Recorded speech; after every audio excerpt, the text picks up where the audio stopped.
Ay, naku, naliligaw na ako dito. Saan pa pwede magtanong? Ayun, si Manong.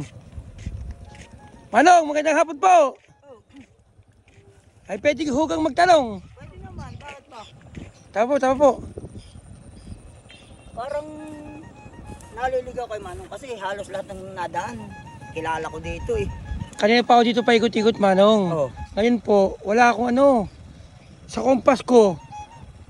Saan ba dito ang pa-north? Bakit sa north ka ba pupunta? Sa north.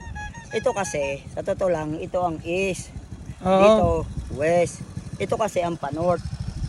Hindi. Kasi dito Dito ang pa-north dyan. Ano bang ayon sa kompas mo? Saan ba north? Nang sa tingin mo? Nagugulo. Parang lobat ang wilo ko eh. Hindi kasi, alam mo, ganito yan. Ito east, ito ang west. Ito Oo. talaga ang pa-north. Ito. Hindi.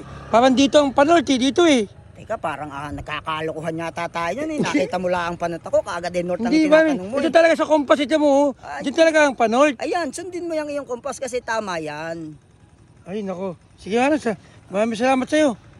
Susundin Eh, ko pero- ang kompas ko. Parang kilala kita, vlogger ka eh. Oo nga eh. Baka naman pwedeng makahingin si Kwenta dyan, makapagmerienda lang. Talaga si Juan, nakikilan pa ako eh, no? Hindi kasi dito, bawat tanong may bayad. Oh, ganun talaga? Oo. O, Kaya sige, ako ano? hindi magtanong sa iyo. Oh, Baka ito si isang Kwenta. daan ang hingin mo sa akin eh. Maraming salamat ah. Oo, salamat. Basta dito, Oh, north talaga ha. panort, dito talaga. Sige. Maraming salamat.